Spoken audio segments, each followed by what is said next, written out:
प्यारे बच्चों, आज मैं आप लोगों को वेक्टर कराऊंगा और ये एपिसोड 1 है। मेरा वेक्टर का क्लासेस एक सीरीज होगा। वेक्टर स्टार्ट करूंगा बेसिक नॉलेज से एडवांस तक कराऊंगा। आपको कोई भी एग्जाम में कोई भी प्रॉब्लम नहीं आनी चाहिए। फॉलो करते रहो, keep watching.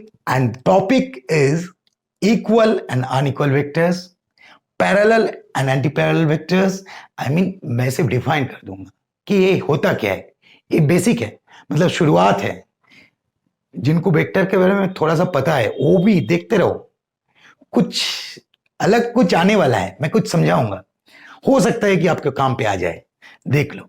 Next, coinitial और concurrent vectors, collinear vectors, और ये जो है vector in 3 dimension, coplanar vector and resultant vector, ये तीनों बहुत ज्यादा इंपॉर्टेंट है, बहुत ज्यादा। आपको इन तीनों चीजों को मैं दूसरे टाइप से दिखाऊंगा, वेट करो। मतलब एक विजुअलाइजेशन आ जाएगी आपको कि किस टाइप का होते हैं एक vector in 3 dimension and coplanar vector and resultant vector. क्या होता है प्रैक्टिकली, क्या होते हैं ये चीज, रिप्रेजेंटेशन किस टाइप के होते हैं वो मैं समझा दूंगा। Next, zero vector and unit vector. उससे पहले मैं वेक्टर क्या है उसको एक बार बता देता हूं। Vector and scalar. स्केलर आप लोगों को पता है ये चीज, मैं जस्ट एक बार स्टार्ट कर रहा हूं। तो स्केलर क्या है? Scalar is a quantity which has only magnitude. इसमें क्या होगा? मैग्नीट्यूड होगा और कुछ नहीं, डायरेक्शन एक्शन कुछ नहीं।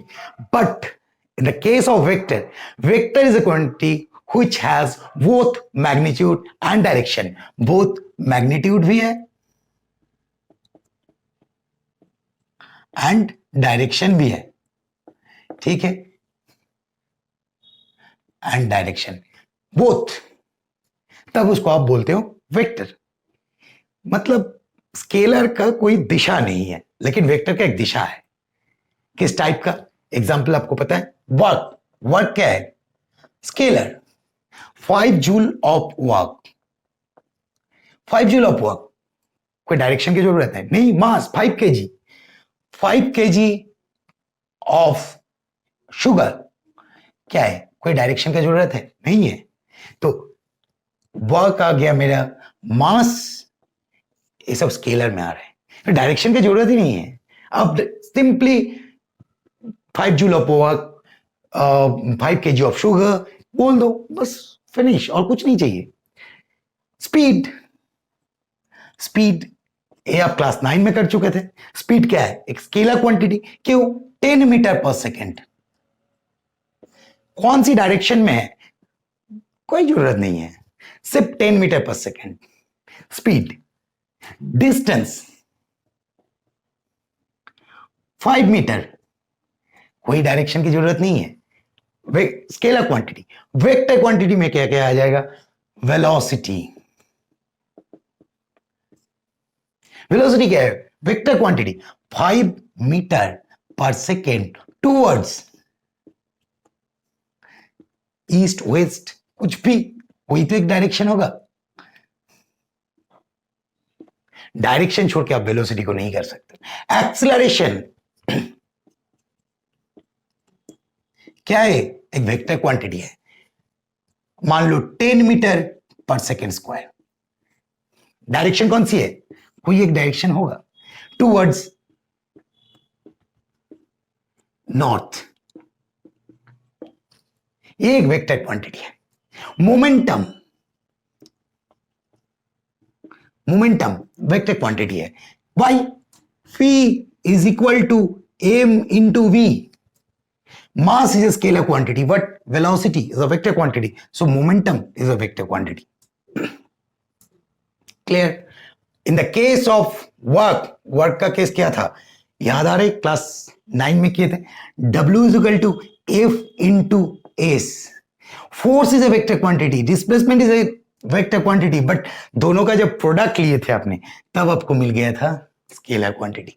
इसलिए वर्क आपको स्केलर क्वांटिटी मिला था, ठीक है? यहां पे मास एक स्केलर क्वांटिटी, स्केलर क्वांटिटी के साथ एक वेक्टर क्वांटिटी का मल्टीप्लिकेशन हो रहा है, क्या आएगा? मुझे वेक्टर क्वांटिटी मिलेगा। यही है वेक्टर एंड स्केलर के अंदर डिफरेंस जो भी था। अब मैं पहुंचता हूं पहला point, equal and unequal vectors. देखो इक्वल एंड अनइक्वल वेक्टर्स नाम से ही पता चल रहा है कि वेक्टर की मैग्नीट्यूड सेम हो जाएगी। तो मैग्नीट्यूड सेम होगा तो सर क्या डायरेक्शन में कुछ गड़बड़ होगा? नहीं, मैग्नीट्यूड एंड डायरेक्शन जब सेम होगा तब उसे हम इक्वल वेक्टर्स कहेंगे। अगर मैग्नीट्यूड एंड डायरेक्शन सेम नहीं है तो वो अनइक्वल वेक्टर। कैसे? देखो अगर ये वेक्टर है A, this is A vector, this is vector B. Suppose A vector is velocity v 5 meter per second towards east, and b also a velocity। I mean जो वेक्टर आप बात कर रहे हो वो एक वेलोसिटी है। v is equal to 5 meter per second towards west। क्या हुआ? मैग्नीट्यूड तो सेम है बट डायरेक्शन सेम डायरेक्शन नहीं है, तो ए इक्वल वेक्टर नहीं है। A and B unequal vector है। जब आपको ए एंड बी मान लो v is equal to 5 metre per second towards north, and next case A के लिए और बी के लिए भी सेम है, velocity v is equal to 5 metre per second towards north, A दोनों equal vector. Magnitude and direction both equal होनी चाहिए, तब जाके आप इक्वल वेक्टर बता सकते हो, अदरवाइज अनइक्वल वेक्टर। ठीक है। अच्छा, रिप्रेजेंटेशन भी एक बार मैं बता देता हूं। वेक्टर का रिप्रेजेंटेशन जो है ये बेसिक पार्ट है एपिसोड 1। वेक्टर को हम ऐसे रिप्रेजेंट करते हैं जब हम लिखते हैं, मतलब ए एरो, ए इस एरो के साथ वेक्टर ए एक एरो दे दो, वेक्टर रिप्रेजेंटेशन हो जाएगा। क्यों? डायरेक्शन समझा रहे हो आप। Vector B this, velocity vector this, acceleration vector this, just एक सिंपली एरो दे दो, वेक्टर हो जाएगा। अब मैग्नीट्यूड एंड डायरेक्शन दोनों को अलग कैसे करना है? Vector A mod, this is magnitude. मतलब क्या है सर? सर कुछ भी नहीं है, मॉड वैल्यू, वेक्टर का मॉड वैल्यू, मैग्नीट्यूड पार्ट। आप इसको ऐसे भी लिख सकते हो, सिंपली ए दे के मॉड दे दो, ए भी हो जाएगा। कुछ नहीं, ए लिख दो और कुछ नहीं करना है, ऊपर में एरो मत दो, ए भी आपका मैग्नीट्यूड ही रिप्रेजेंट करेंगे। कुछ नहीं सोचना है, बस इतना ही। बुक्स में क्या होगा? बुक्स में इसको मोटे करके, मतलब इसका जो बोल्ड में लिखा होगा वो वेक्टर रिप्रेजेंट करेंगे, इसको बोल्ड कर देंगे बुक्स में। बुक्स में एरो नहीं रहेगा, बोल्ड होगा। कुछ कुछ बुक्स में एरो भी रहेगा, तो ए वेक्टर का रिप्रेजेंटेशन है। ठीक है। स्केलर और एक वेक्टर जब रिप्रेजेंट करना है, vector A is equal to, अगर मैंने ए कैप तो क्या रिप्रेजेंट कर दिया? Magnitude and direction. तो वेक्टर का डेफिनेशन जो था वो भी हो गया। Vector is a quantity which has magnitude and direction. एक क्लास 9 में भी थोड़ा सा हो गया था, ज्यादा बताने का जरूरत नहीं, रिप्रेजेंटेशन कैसे होता है। बस नेक्स्ट पॉइंट पे मैं पहुंच जाता हूं, कोइनिशियल और कॉन्करेंट वेक्टर्स। कोइनिशियल वेक्टर ये क्या है? कुछ vector, this is A B C D, same points, origin जब हो, ए वेक्टर बी वेक्टर, देखो ये मैं एरो दे रहा हूं, रनिंग हैंड में जा रहा हूं, इसलिए एरो अगर उतना अच्छा नहीं हो रहा है, इस टाइप की होनी चाहिए डी। तो ये जो वेक्टर है एक इनिशियल पॉइंट ओ से जा रहे, जब एक ही इनिशियल पॉइंट से वेक्टर निकलेगी तब को इनिशियल और कॉन्करेंट वेक्टर्स। कुछ नहीं है, बहुत इजी है। कोलिनियर वेक्टर्स, कोलिनियर वेक्टर क्या है? कोलिनियर वेक्टर है एक ही लाइन पर होगा, वेक्टर ए सेम लाइन पे, vector B and vector C, देखो सेम लाइन पे है, collinear vector. Parallel anti parallel मैंने बताया नहीं, बता देता हूं। पैरेलल एंटी पैरेलल वेक्टर क्या है? वेक्टर ये वेक्टर ये है, ये वेक्टर भी है। क्या है? पैरेलल है। Angle between this two is equal to 0 degree. Anti parallel vector क्या है? Vector A and vector B, angle between this two is equal to 180 degree, है ना? इन दोनों के अंदर कोई एंगल नहीं है, लेकिन anti parallel vector angle 180 degree. ये parallel and anti parallel vector. अब वेक्टर इन 3 डायमेंशन, चलो आ गया मेन पॉइंट पे। उससे पहले मैंने जीरो वेक्टर, यूनिट वेक्टर एक बार बता देता हूं, और इस तीनों चीज को मैंने आपको दिखाऊंगा किस टाइप के होते हैं 3 डायमेंशन में।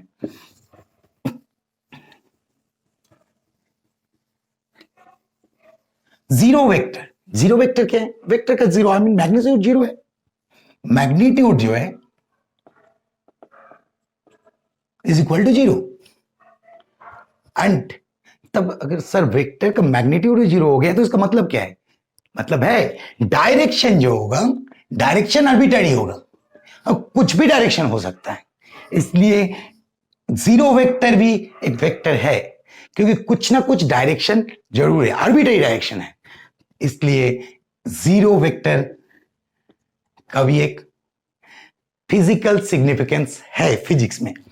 Next unit vectors. Unit vectors क्या है? Magnitude, when the magnitude is 1 that is called unit vector. A is equal to A cap, मैंने पहले ही बताया। A vector, vector is a quantity which has magnitude and direction. अगर मैं magnitude को ऐसे रिप्रेजेंट करूं मॉड के साथ तो इस टाइप का दिखेगा। अब ए वेक्टर, अच्छा इसको बड़ा करके लिखता हूं, A vector is equal to magnitude and direction. अब देखो, if magnitude is equal to 1, magnitude को मैं और कितने टाइप से रिप्रेजेंट कर सकता हूं? इस टाइप से भी कर सकता हूं, सिंपली ए कैप भी कर सकता हूं, तीनों में से कुछ भी कर सकते हो। तो if A is equal to 1, A is equal to 1 I mean magnitude is equal to 1, मैंने ये कर दिया, समझ में आया? If magnitude is equal to 1 then A vector is equal to A cap. मतलब यूनिट वेक्टर क्या रिप्रेजेंट कर रहे हैं? डायरेक्शन। कैप मतलब ये टोपी पहना हुआ है, डायरेक्शन रिप्रेजेंट कर रहे हैं। तो एक यूनिट वेक्टर क्या करते हैं?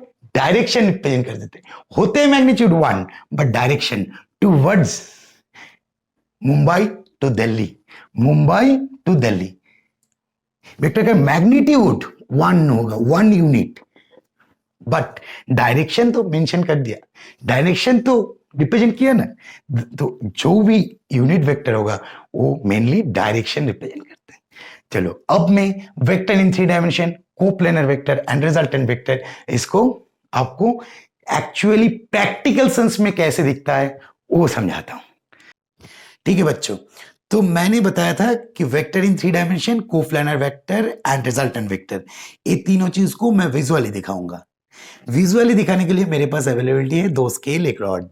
मैं इससे समझाने की कोशिश करता हूं। देखो ये कोई हॉलीवुड मूवी नहीं है कि मैं आपको विजुअल ग्राफिक्स दिखाऊं और मेरे पास अवेलेबिलिटी नहीं है, तो इससे मैं समझाने की कोशिश करता हूं। देखो आज के दिन में न्यू एजुकेशन पॉलिसी के हिसाब से आप कोई भी सब्जेक्ट के ऊपर स्टडी करते हो, उस सब्जेक्ट का और उस कंटेंट का, टॉपिक का आपका एक विजुअलाइजेशन होनी चाहिए। तो इसलिए ट्राई करो समझने के। अगर समझ में ना आए तो कमेंट्स बॉक्स में डालो, मैं कुछ और प्रोसेस सोचूंगा कि किस हिसाब से आप लोगों को समझाया जाए। और आप जब खुद सोचोगे, जरूरी नहीं है कि मैं जैसे समझा रहा हूं उस हिसाब से ही सोचो, आपको जैसे ठीक लगे वैसे सोचना, लेकिन कॉन्सेप्ट को बिल्ड अप कर लेना। चलो दिखाते हैं। तो सबसे पहले 3 डायमेंशन वेक्टर का किस टाइप के। फर्स्ट, ये मेरा suppose this one is x axis, this one is x axis and this one is y axis, x and y, and this one is z axis। तो मेरा 3 डायमेंशन मिल गया, x y z। ये x है, ये y है, ये z है, x y z मिल गया। अब मैंने क्या बताया था? कोप्लेनर। तो प्लेन का जब कॉन्सेप्ट आ गया, कौन सा प्लेन, अगर मैं इसको रखता हूं तो देखो एक्स वाई जेड में X Y plane, this plane is X and Y plane, this plane is, अगर मैं जेड को रखूंगा तो ए प्लेन कौन सा हो जाएगा, X Z plane, and this Y, then this plane is called, कौन सा प्लेन होगा, दिस जेड एंड वाई, तो वाई जेड प्लेन। 1 2 3 तीन प्लेन मुझे मिल गया, एक ए प्लेन है, एक ए प्लेन है, एक ए प्लेन है, और जो मेरा 3 डायमेंशनल कोऑर्डिनेट सिस्टम के हिसाब से एक्स वाई जेड ये है, ए X A Y A Z. अब मुझे रिजल्टेंट वेक्टर देखनी है, तो रिजल्टेंट वेक्टर ए ऑरिजिन, तीनों इस ऑरिजिन से पास हो रहा था, तो रिजल्टेंट वेक्टर जो होगा इस ऑरिजिन से ए होगा रिजल्टेंट वेक्टर। और ये रिजल्टेंट वेक्टर का पोजीशन कहां पे होगा, क्या इस पॉइंट कोई भी एक प्लेन में जाके गिरेगा, नहीं, देख लो, मतलब मैं इनको हटा रहा हूं क्योंकि मेरे पास 4 चीज पकड़ने का जगह नहीं है। तो ए है ऑब्वियसली, जेड एक्सिस है, जेड में एक वेक्टर है, एक्स में एक वेक्टर है, वाई में एक वेक्टर है, और इन तीनों वेक्टर का जब मैं रिजल्टेंट वेक्टर लूंगा तब ये कहां पे होगा, स्पेस में। देखो ये स्पेस पे आ रहे हैं। अब इस स्पेस से हमें कैलकुलेट करके निकालनी है कि R is equal to root under of X square plus Y square plus Z square. यही है रिजल्टेंट वेक्टर का कॉन्सेप्ट। तो रिजल्टेंट वेक्टर कहां पे हो रहा है, यहाँ पे स्पेस में हो रहा है, ना कि प्लेन ए तीनों प्लेन में से कोई एक जगह पे हो रहा है। एक स्पेस में रख के हम कैलकुलेशन करेंगे कार्टेशियन कोऑर्डिनेट एक्सेस में, जब मैं डेरिवेशन दिखाऊंगा तब मैं दिखा दूंगा, ठीक है।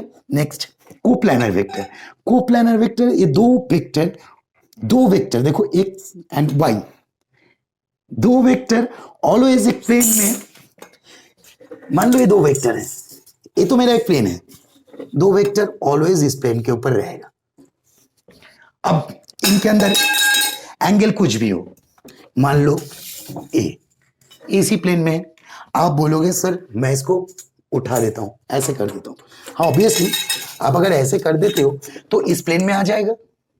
आप कह रहे हो ए इस प्लेन में आ जाएगा, आप कह रहे हो ऐसे, तो टू वेक्टर्स ऑलवेज एक ही प्लेन में रहेंगे। अगर 3 वेक्टर होगा, 3 वेक्टर, मान लो ए 2 वेक्टर और इसके साथ और एक वेक्टर, हो सकता है कि एक ही प्लेन में आ जाए, शायद दिख रहे होंगे, तो हो सकता है कि एक ही प्लेन में आ जाए, और ये भी हो सकता है एक प्लेन में नहीं आके 2-3 प्लेन में, वो पॉसिबिलिटी भी है। मतलब हो सकता है सिंगल प्लेन में आए, और ये भी हो सकता है सिंगल प्लेन में नहीं आके और इन 2 प्लेन में आ सकता है, 3 प्लेन में आ सकता है। वो कितना वेक्टर ले रहे हो उसके ऊपर डिपेंड करता है, ठीक है।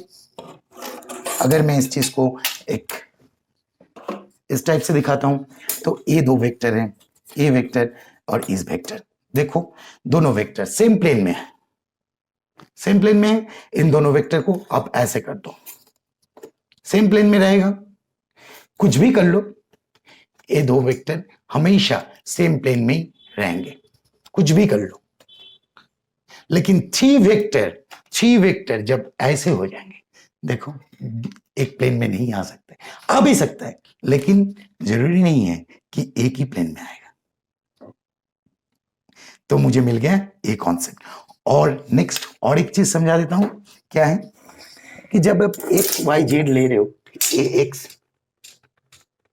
ए Y and this is Z, A Z, मैं जेड को हटा के, जेड तो ऑब्वियसली है, मैं इस रॉड से रिजल्टेंट को रिप्रेजेंट कर रहा हूं, तब रिजल्टेंट का जब एंगल रिप्रेजेंट किया जाता है, मतलब अल्फा बीटा गामा, तो उस एंगल कौन सा एंगल होता है, दिस एक्स एक्सिस के साथ जो एंगल है this angle is alpha, Y के साथ जो एंगल है ए है बीटा, एंड जेड के साथ जो एंगल है ए है गामा।